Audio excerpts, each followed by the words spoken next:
बिस्मिल्लाहिर्रहमानिर्रहीम।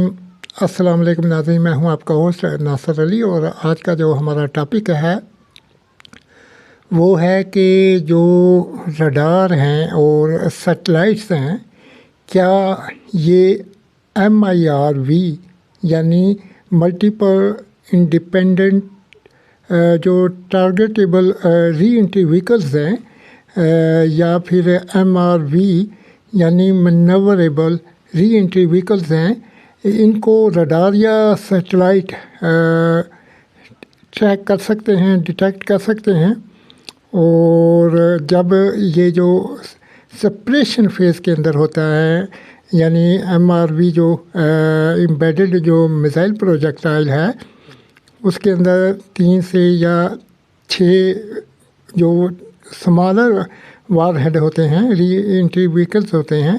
जो मेन वार हेड होता है उससे जब सेपरेशन होता है तो वो हाई स्पीड के साथ वो तकरीबन 6 से 8 किलोमीटर पर सेकंड की स्पीड से ज़मीन की तरफ आ रहे होते हैं। और उनकी जो डायरेक्शन होती है, जो ट्रेजेक्ट्री होती है, वो तिरछी भी हो सकती है और अमूदन भी हो सकती है। इसी नुक्ते के ऊपर आज हम डिस्कस करेंगे। मौजूद नाज़रीन, मैं आपको बताता चलूँ, जो MIRV या MRV जो re entry vehicles embedded missile projectile होते हैं, वो जब अर्थ का जो एटमॉस्फेयर है उससे अप्रोच बनाते हुए स्पेस इन्वायरमेंट के अंदर जाते हैं, तो जो लॉन्चिंग फेज़ होता है ऐसे प्रोजेक्टाइल का, उनको हम रडार सिस्टम से और सैटेलाइट सर्विलेंस सिस्टम से डिटेक्ट कर सकते हैं। मज़ा नाज़रीन, अब सवाल यहाँ पर ये जनरेट हो रहा है कि ठीक है, लॉन्चिंग फेज़ के दौरान जो रडार सिस्टम है, रडार सर्विलेंस सिस्टम है, रडार डिटेक्शन नेटवर्क मैकेनिज़्म है, वो जो मिसाइल है जब वो बूस्टिंग फेज़ में होता है उसको डिटेक्ट कर लेता है और सैटेलाइट भी कर लेता है। लेकिन जब जो MIRV या MRV जो प्रोजेक्टाइल है स्पेस इन्वायरमेंट में जाता है, उसका जो थर्ड फेज़ होता है वो क्या होता है, मेन वार हेड से ये जो स्मॉलर जो वार हेड होते हैं जिनको री एंट्री व्हीकल्स कहते हैं, क्या ये जो रडार सिस्टम है वो डिटेक्ट कर सकता है इन री एंट्री व्हीकल्स को, या जो सैटेलाइट है जो सैटेलाइट सर्विलेंस है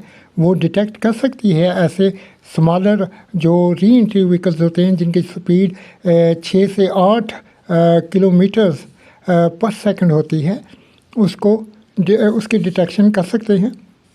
मज़ा नाज़रीन, साथ साथ मैं ये आपको बताता चलूँ, जो सैटेलाइट ट्रैकिंग रडार होते हैं वो उनके अंदर ये कैपेबिलिटीज़ होती हैं कि वो सैटेलाइट को ट्रैक कर सकते हैं। और इसके अलावा जो री एंट्री व्हीकल्स है उसको ट्रैक कर सकते हैं। इसके अलावा सैटेलाइट भी ट्रैक कर सकते हैं री एंट्री व्हीकल्स को। हालांकि जो री एंट्री व्हीकल्स होते हैं उनका जो मेन वार हेड होता है या मिसाइल प्रोजेक्टाइल होता है उससे साइज़ बहुत कम होता है, लेकिन उसके लिए जो रडार है और सैटेलाइट है उसको स्पेसिफिक जो सिग्नेचर होती हैं उनकी डिज़ायर रिक्वायरमेंट होती है।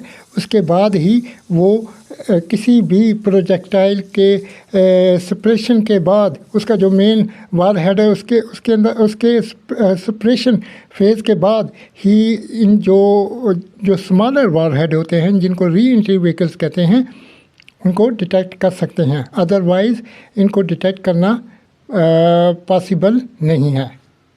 मज़ा नाज़रीन, अब आपके जहनों में ये क्वेश्चन रेज आउट हो रहा होगा कि सैटेलाइट और रडार कैसे डिटेक्ट करते हैं, वो सिग्नेचर क्या हो सकते हैं। तो नाज़रीन, वो इलेक्ट्रोमैग्नेटिक या टेक्नोलॉजी का सिग्नेचर हो सकते हैं।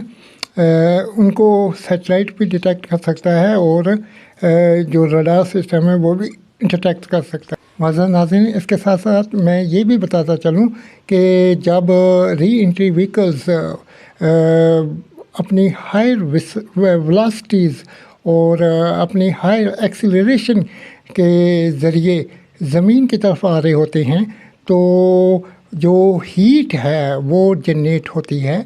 और कुछ सैटेलाइट के अंदर ये कैपेबिलिटी होती है कि वो डिफरेंट किस्म के फ्रीक्वेंसी स्पेक्ट्रम को इंटरसेप्ट कर सकते हैं, डिटेक्ट कर सकते हैं।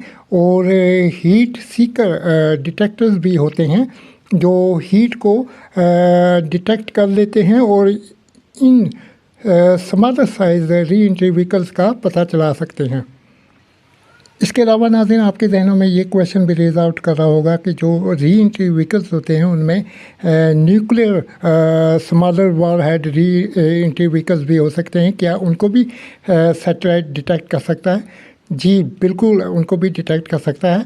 और सैटेलाइट के अंदर एम्बेडेड जो सेंसिटिव एम्बेडेड सेंसर या गैजेट हो सकता है वो रेडिएशन को डिटेक्ट करने की कैपेबिलिटी रखता है। और किसी भी री एंट्री व्हीकल्स की जो रेडिएशन इन्वायरमेंट के अंदर जो रेडिएशन रिलीज़ कर रहा होता है उसको भी वो डिटेक्ट कर लेते हैं और उसका खोज लगा लेते हैं कि ये जो 6 या 7 या 8 जो री एंट्री व्हीकल्स हैं वो ज़मीन के ऊपर किसी स्पेसिफिक टारगेट की तरफ अप्रोच बना रहे हैं और इनको वो डिटेक्ट कर लेते हैं।